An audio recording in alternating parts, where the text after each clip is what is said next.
How are you? I am fine. I'm kind of enjoying that it's getting cold outside, even during the day. Yes. It's not like, 70s during the day and then suddenly, as soon as the sun goes down, it drops. I'm expecting some kind of snowy sleet any day now. So Well, the colors are beautiful. the colors are awesome and they're starting to run out. There's starting to be more leaves on the ground than on the trees, which is kind of sad. Mhm. Thank you for doing Isaiah. You picked one of the servant songs. Isaiah Mhm. has four of them. You picked the most popular one about this Messiah figure suffering. And so we'll get into that in a moment, and I appreciate you doing it.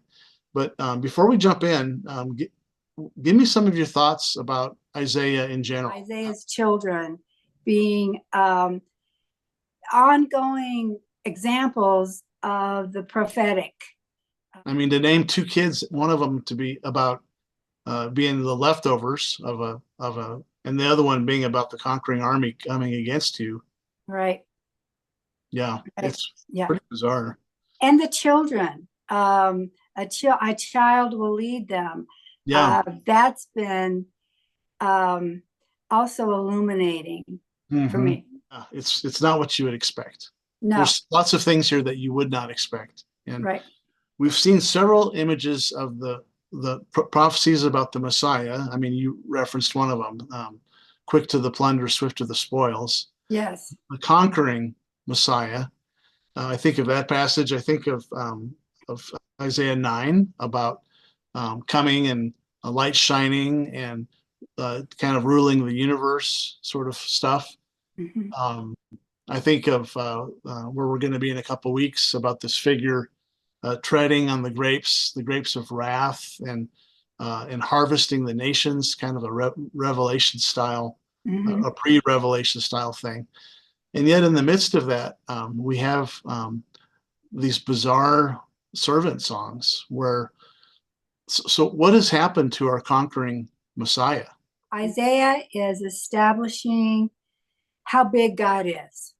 God is bigger than we can ever imagine, and that he loves us, and that He is for us, and that He's going to do for us what needs to be done for us. I think that once you established that you do indeed trust the Mhm. creator of the universe, then Isaiah is depicting the suffering servant and who we are to emulate. And I Mhm. think we can only emulate Christ if we fully have the fear of the Lord, the trust of the Mhm. Lord under our belt, because um, it's going to hurt. Mhm. Christ bore unimaginable pain and Mhm. suffering, and we are to follow Christ. Mhm. And I feel like Isaiah is presenting the full picture, and he's not mincing any words. Mhm. I like the way you talk about, in a way, you're talking about two sides of the coin: fear of the Lord, which to me speaks of the victorious, omnipotent God, and then trusting the Lord. And it takes Mhm. somebody who's acquainted with our own sufferings and who's willing to suffer for us, that we Mhm. emotionally can trust. It's hard to emotionally trust something that's so big, because a lot of people will say that he suffered, therefore we don't have to. Like, we're not a Mhm. part of that. So let's get to that in a minute. But first, I want to ask you the same questions that we're asking the I would say the person on the street, but you and I both know it's the person at Aunt Alice's restaurant. First question is there any point to our sufferings? And can you talk about that? Maybe not just, philosophically, but even has there been a point to some of the sufferings that you've gone through? Wow.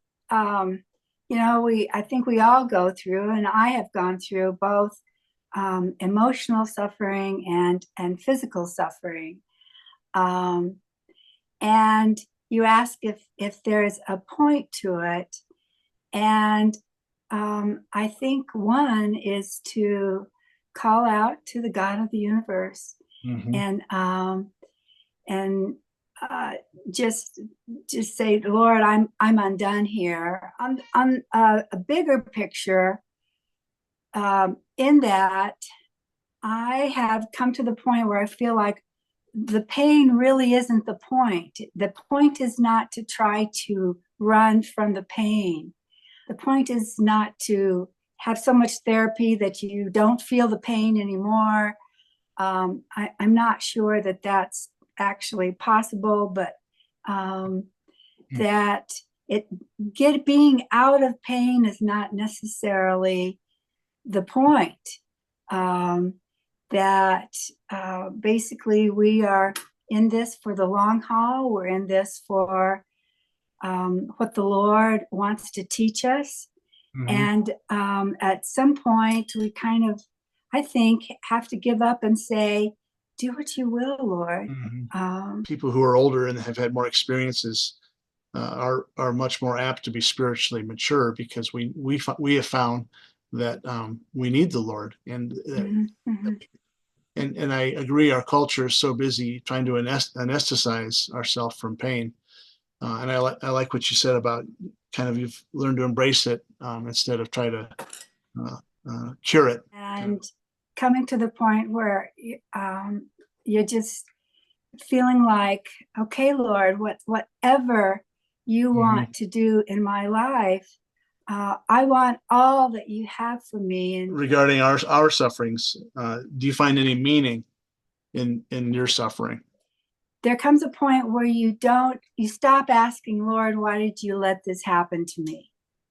And the bigger picture around the Lord maturing us, whether or not he allowed it to happen to me, whether or not it was just somebody else's free will that victimized me. The real answer to that question, it stops being as salient or relevant to, Lord, I'm here available to you with whatever you would want to do with my life.